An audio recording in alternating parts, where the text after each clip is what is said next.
Mga kababayan, ladies and gentlemen, assalamualaikum, warakmatullahi wa barakatuh. Madayaw, mayong adlaw, kaninyong tanan. Magandang araw sa inyong lahat. The officials of the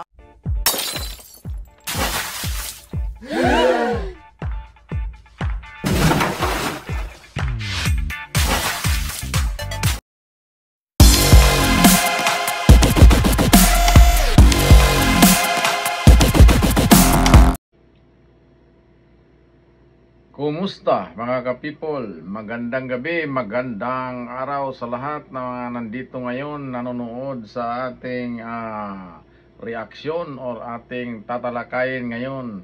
Tungkol ito mga ka-people sa budget pa rin ng ating OBP na inidula Sara Duterte.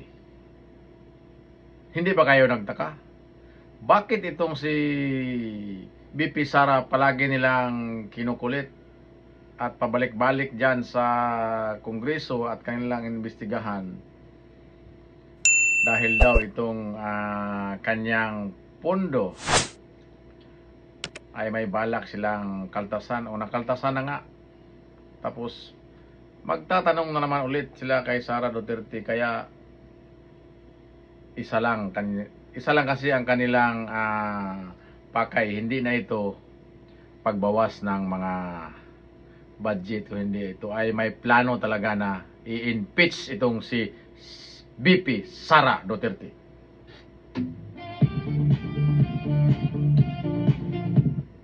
Kaya ngayon ang taong bayan umpisa na nagagalit na mga ka-people.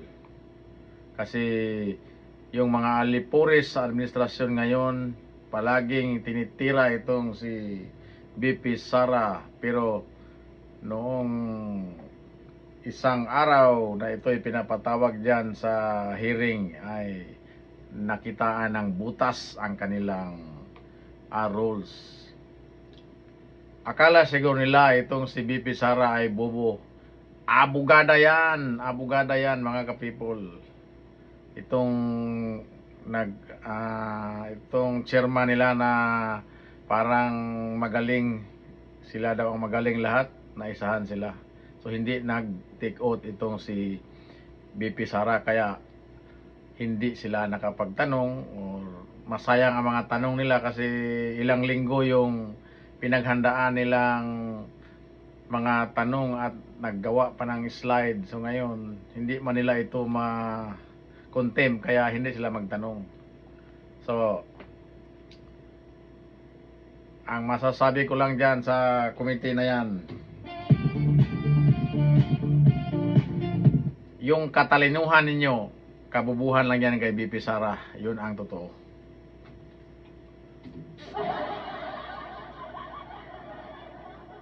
Matalino yan ang aming BP. Ayan o, pinagtulungan siya dyan sa Kongreso ngayon, pero lumalaban, tahimik, pero mapanganib yan, kaya palakpakan natin. Kaya panoorin natin mamaya yung video na ipapakita natin sa inyo kung ano ba talaga ang nangyayari ngayon sa ating bayan. Kasi ngayon mga ka-people, ang sarap tirahin ito. Ang nangyari kasi ngayon sa administrasyon na ito, parang kung napansin niyo, hindi siguro ako lang nakapansin, lahat naman siguro, parang pira ang pinagagawan dito, pira. Budget ngayon nasa 6.3 trillion. Yan ang pinag-aagawan ng mga kung sino-sino dyan na gustong humawak at nagpapapil at nagpabida para sa 2025 na naman sila ay hindi matanggal sa kanilang pwesto dyan sa Kongreso. Tuloy-tuloy ang kalang serbisyo. Kaya nga, yun na yun. May maraming itutuloy, matutuloy at itutuloy rin nila yung mga ganyan. Napakalaking budget ngayon. nagsalita nga itong si Marcolita sana kung ayaw niya na i-approve agad pero hinarang. So pag-usapan muna natin dito yung tungkol kay BP Sara na nung pinatawag siya. So hindi siya pwede siyang tanungin pero masasayang doon yung mga tanong niya kasi pwede naman siyang hindi sumagot at pwede pa siyang kansawan or sasagutin sila ng wala doon sa tanong kasi hindi naka-take out itong si Sara. Yan ang ating BP na napakatalino. Pero sinasabi na ni BP Sara na lahat ng mga nung nakaraang kampanya at saka sila ni Presidente Marcos ang nagkasama, nagsisisi talaga siya sa mga nangyari. Bakit daw hindi niya pinapakinggan yung sinabi ng kanyang ama na ating dating former president na ilang beses siya sinabihan na gano'n na, dapat magpresidente ka kasi nangunguna ka sa survey. Pero ang nangyari, nagpabudol kasi. So, sobrang tiwala kasi ang mukha naman ay parang hindi makabasag ng pinggan. Pero, malaki palang babasagin. Biruin nyo mga ka-people, grabe talaga ngayon. Pira lahat ang pinag-usapan dito sa administrasyon na ito. Parang hindi mo na napansin na may project bang tinutuloy yung kay PRRD dati na yun ang usapan nila ni Sara Duterte na siya tatakbo ng vice presidente para yung mga project ng kanyang ama na mga maganda infrastruktura ay itutuloy. Yun ang pinag-usapan. Humihingi pa nga itong parang nandoon sa lahat sa Davao itong pamilya Marcos, pumunta doon kay Sara, niligawan hanggang ito ay nahulog ang loob.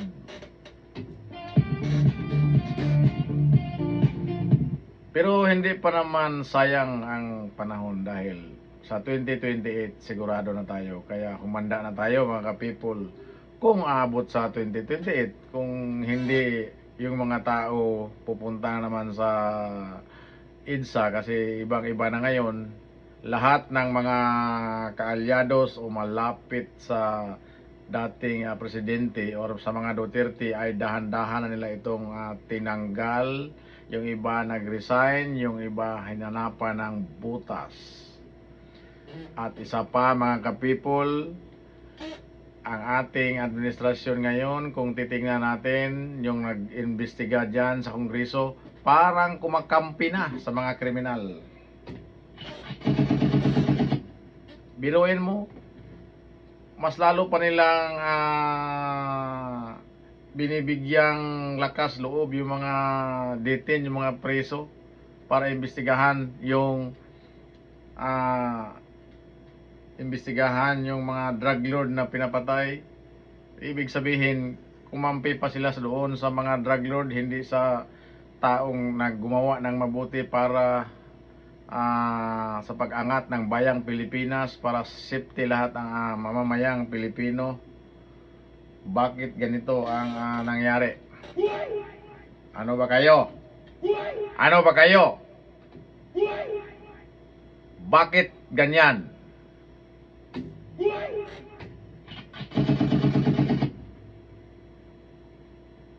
Mahirap magalit dito sa harap ng kamera.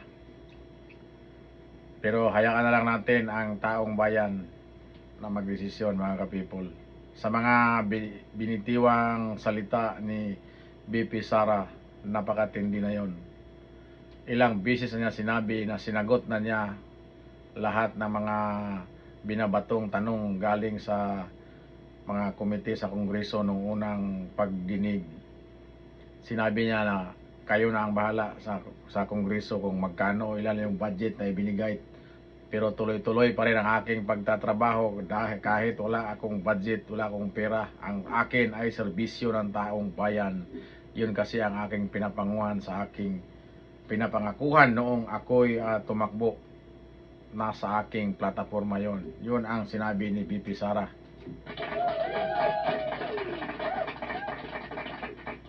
Kaya mas lalong lumalapit o mas lalong nagmamahal o minamahal ng taong bayan ng ating BP ngayon. Pakinggan natin mamaya ang mga video na ating ipalabas. Pagkatapos nating mag-komento, may video tayo. Kaya lahat tayo dapat maisog na. Maisog!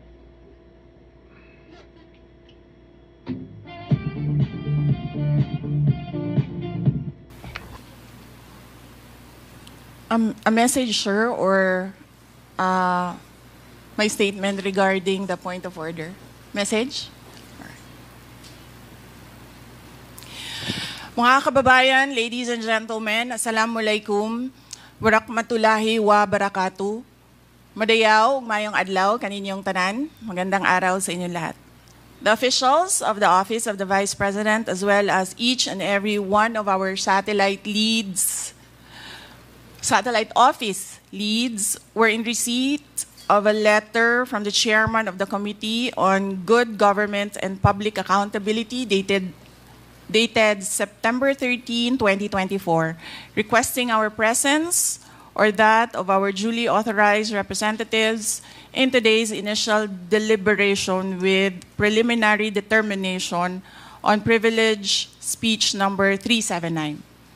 In view of the said letter, I am appearing before of all officials of the OVP. Simply because we have not done anything wrong. There is no misuse of funds.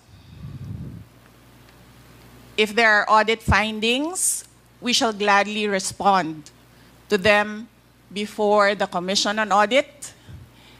And if there are legitimate cases to be filed, then we shall gladly respond to them before the appropriate courts. In relation to this, may I just say that I take notice of the opening speeches and nasabi doon, there is a determination of misfeasance, nonfeasance, and malfeasance. And those are cases that should properly be taken in the courts of law. What we are witnessing now is no ordinary legislative inquiry. This exercise is a well-funded and coordinated political attack. This much is evident from the very words of the privileged speech that prompted this inquiry. A speech that simply meant to say, do not vote for Sara on 2028. It is clear to me that this inquiry is not about misused funds, accountability, or governance. Instead, it is solely aimed at discrediting my name and my office to prevent future political contests. I have publicly stated my reasons as to why I've chosen not to defend the OVP's budget proposal for 2025. I have narrated the issues I encountered in previous years, which can easily be confirmed by looking at the NEP, the GAB, and the GAA for fiscal years 2023 and 2024. Further, I have even shared the drama that transpired last year regarding the confidential funds. Hence, just as we have done last year, we again leave the 2025 OVP budget to the pleasure of Congressman Martin Romualdez. I am not asking for any special treatment, nor am I asking you to uphold any tradition. There is no disrespect. All I am saying is that you have the complete freedom to do whatever you wish with the OVP budget. If you feel that all the documentary submissions are not enough, then by all means, huwag kayo magbigay ng budget. Sa totoo lang, hindi naman ang budget ang punteriya ninyo. Dahil napakadali naman magtanggal ng budget. What you are trying to do is make a case for impeachment. Hindi naman ako kakandidato sa nalalapit na eleksyon. Hindi ako namumulitika. Ang ginagawa ko lamang ay ang pagtupad sa aking oath of office at campaign platforms na trabaho, edukasyon, at mapayapang pamumuhay. Sinabi ko na noon at ilang beses ko nang inulit na hindi ako ang problema ng bayan na ito. Ang totoong problema ng bayan ay kagutuman, kahirapan, illegal na droga, kriminalidad, terorismo, hindi na sapat na healthcare, kalidad ng edukasyon, kawalan ng plano ng infrastruktura para sa disasters, at marami pang iba. So, you may try to destroy me, you can skin me alive, and throw my ashes to the wind. But let it be known, you will find me unbowed. I will continue to serve the Filipino people no matter the personal cost or political intrigue.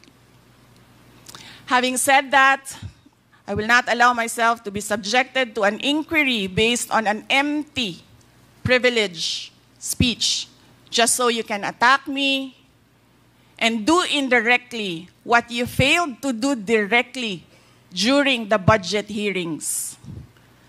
I therefore request this committee to terminate this inquiry for its clear lack of any proposed legislation or substantive matter for discussion.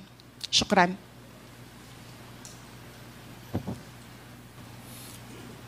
The committee cannot rule on that because the committee already took cognizance of this privilege speech. Anyway, we will now proceed. Next, we will recognize the representative from COA. Mr. Chair, Congressman Marcoleta. may I please raise a parliamentary inquiry? What is your parliamentary inquiry? Thank you, Mr. Chair. The rules of the committee says that this committee only acquires jurisdiction on matters of nonfeasance, misfeasance, malfeasance. And under Section 2, Mr. Chair of the rules, there should be a prior determination whether or not these malfeasance, nonfeasance, and misfeasance are directly or specifically relating to the persons charged of this. Has this committee made a prior determination of this? And if so, when did it happen? And where is the order specifying that the committee has just reached a prior determination? This is very important, Mr. Chair, because the rules also says that after determining or making a prior determination, this committee will set an order, and that is the only way that this committee acquire jurisdiction over the person's subject matter of this inquiry. And that particular order of prior determination will set out the parameters. If I can make a comparison, Mr. Chair, in regular court, it is called pre-trial order, where the parameters of the inquiry, the presentation of evidence or explanations or allegations are limited to that set of stipulation. So considering, Mr. Chair, and I assume that there is no prior determination, I do not think how we can start the meeting today because we are supposed to observe the rules. I'm referring to Section 2 of the rules of this committee, Mr. Chair. Thank you. Thank you. To answer that, Congressman Marcoleta, we have already ruled on the preliminary determination a while ago. Medyo na-late na po kayo. Now, with respect to your inquiry, Preliminary determination, it says that the proceedings in the preliminary investigation or determination shall be recorded through stenographic notes. What you were mentioning are motu proprio cases. I am assuming that this committee started by way of a referral because of a privileged speech delivered on the floor by one of us. And so this is the main subject matter of this committee meeting, and to which we should first determine preliminarily whether or not this committee acquires jurisdiction. And I demand a record of preliminary determination under Section 5 because it says, upon termination thereof, Mr. Chair, the chairperson shall issue an order which shall recite in details the matters taken up. So what are the matters taken up, Mr. Chair? I think we should be able to comply with these elementary rules as specified in the governing rules. well, considering that we are